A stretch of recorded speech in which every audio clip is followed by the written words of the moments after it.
In most sports, a rivalry is born from a scoreboard. In poker, it's born from your ego and your bankroll. When two players sit across from each other for 12 hours a day, losing millions of dollars to one another, the math stops being the most important thing in the room. It becomes personal. It becomes a blood sport played with plastic circles. Today, we are diving deep into the most expensive, most toxic, and most legendary rivalries in the history of high-stakes poker. From the verbal assaults of the early 2000s to the million-dollar heads-up grudge matches of the modern era. Grab your chips, this is going to get ugly.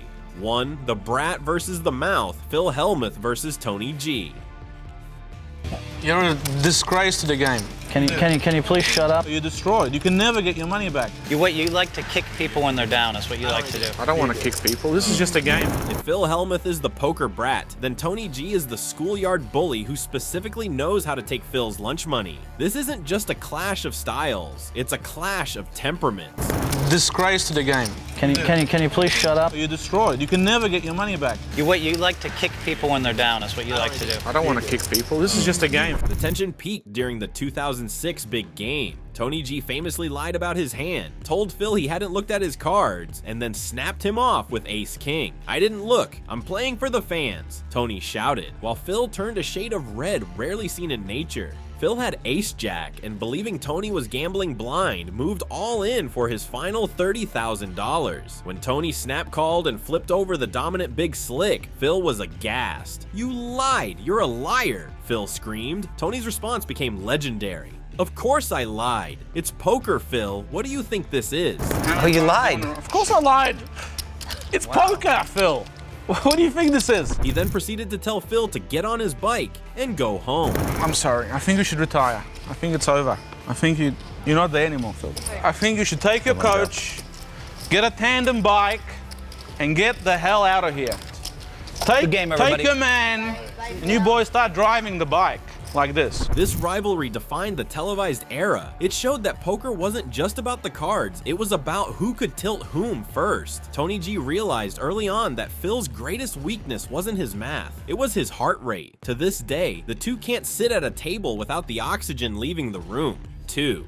The grudge match, Daniel Negreanu versus Doug Polk. Raise. Yeah. After so many years of that.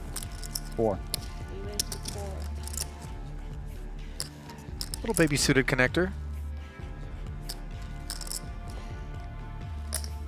But if Tony and Phil was a circus, the feud between Daniel Negreanu and Doug Polk was a civil war. This is the modern era's greatest grudge. It started on Twitter and ended with a $1.2 million loss. For years, Doug Polk, the king of YouTube poker, used his platform to criticize Daniel Negreanu. Conservative with being willing to put in all of the money. I think that was something that was pretty consistent throughout the majority of the challenge, and I actually think that he played a lot better down the stretch when he realized if he didn't make some moves he was going to lose, and it kind of let him free up his thinking to be more aggressive, to go after pots, to put me in spots, and you know, I think it really made him play much stronger, and I'm sure, you know, if we do end up being able to get these hands at some point, that we would see that in the results, but also in the non-showdown and hands one, all of those kinds of. He called him a shill, mocked his more rake is better stance, and picked apart his play style.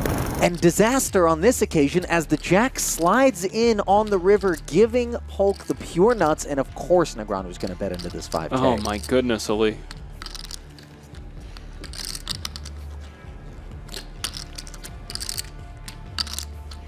He can't possibly check back this, can he? No, there's no way. Daniel, the face of Kid Poker, finally had enough. He challenged Doug to the one thing Doug was world class at, heads up, no limit hold'em. 25,000 hands, $200, $400 blinds, a literal $1 million ego trip. The rivalry was fascinating because it was a war of philosophies. Daniel represented the old school feel and live reads. Doug represented the new school of solvers and GTO strategy. As the hands ticked by, the toxicity grew. Doug showed up to the live portion of the match wearing a more rake is better shirt. Daniel flipped off the cameras. In the end, the math won. Doug Polk took Daniel for $1.2 million. 76, 15,000, 15,000, 18,000, 26,000, and the bet is 43,975. Nothing. Young man speeding. Wow. Huge pot for Kid Poker. But strangely, the rivalry ended with a handshake. They had bled each other dry, and in the high-stakes world, that's the only form of respect that matters. 3. The Untouchables, Tom Dwan versus Phil Ivey versus Patrick Antonius. Button in front of Tom Dwan. No. Now in this case, the button is actually going to act first pre-flop, but gets to act last post-flop. 6-7 of hearts will open the pot. It's the hand that Tom Dwan has in front of him right now. Phil Ivey with an ace.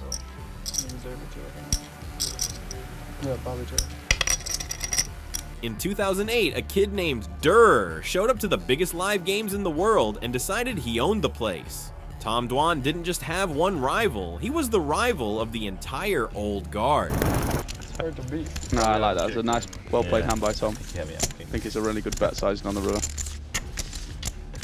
Too strong. Damn, they're all in. It's brutal.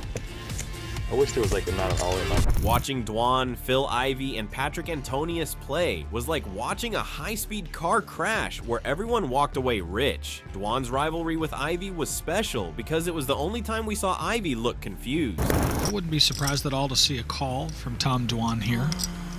17,000 more though, that's an overraise.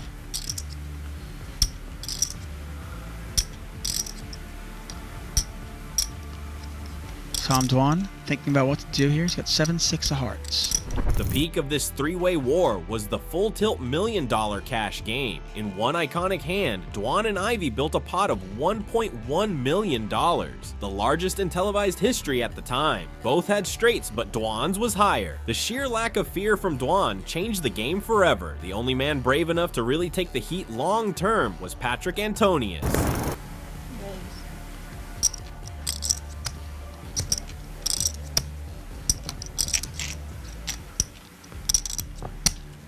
Unbelievable. 142.6. And the raise is 142,000 more.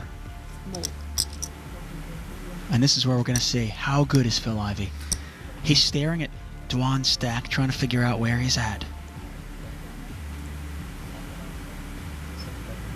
258. Can I have it all? Can I get all those chips?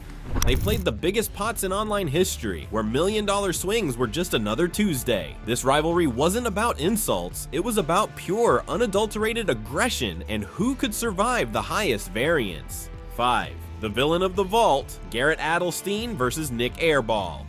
But I think I lost like 50K when you were there, like 5 minutes.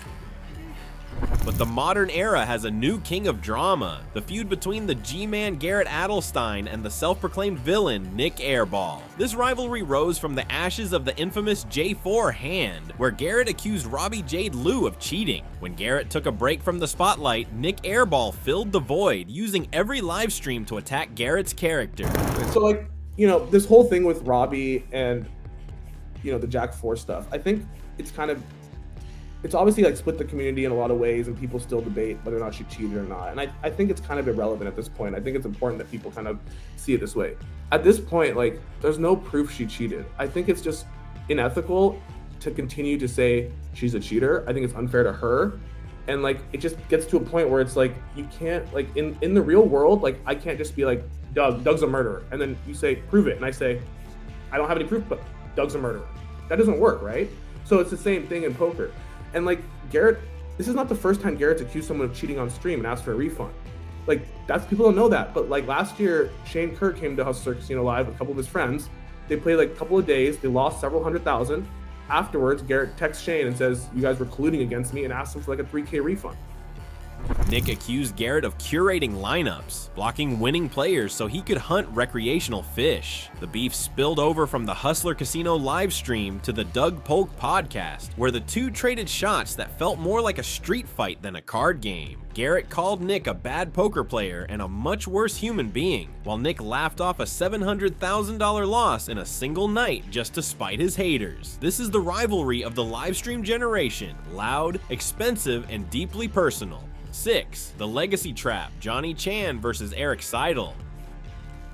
Finally, we have the rivalry of legacy. 1988, Johnny the Orient Express Chan versus Eric Seidel. Chan was the flashy, orange-carrying back-to-back champion. Seidel was the young, stoic newcomer. The final hand of the WSOP main event became the stuff of cinema. Chan flopped a straight with Jack 9 and played it like he had nothing. He baited Seidel into moving all in with top pair.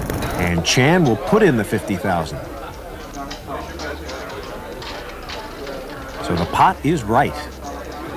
And now, as 4th Street comes up a 2 of spades, let's reveal the hole cards of both players. Johnny Chan, Jack 9, and Eric Seidel, Queen 7. Johnny Chan had a straight on the flop. Eric Seidel with a pair of queens. Eric Seidel cannot win this hand, and yet he doesn't know it. Chan is trying to sucker him in. Chan leaned back, shook his head, and looked at the sky, a move famously immortalized in the movie Rounders. He snap-called and won his 2nd consecutive world title. He didn't just win a bracelet, he created a shadow that Seidel had to live in for a decade. Yes, he's going all in, and Chan has him. Johnny Chan, the master, turns over his card, and once again, Johnny Chan has done it. For Eric Seidel, he can only look. For years, every time Seidel won a tournament, people brought up Chan. It's the rivalry that proves one hand of poker can define a man's entire career. Conclusion: why we watch. Why do we love these rivalries? Because poker is a lonely game. Most of the time, it's just you and the math. But when a rival enters the picture, the game becomes human. It becomes about revenge, pride, and the desperate need to prove you're the smartest person in the room. In the high-stakes world, your enemies are your greatest teachers. They force you to get better, or they take everything you have. Who is the greatest poker rival of all time? Is it the loudmouth, the solver nerd, or the silent assassin? Let us know in the comments. And remember, if you can't spot the sucker at the table in the first half hour, it's probably you.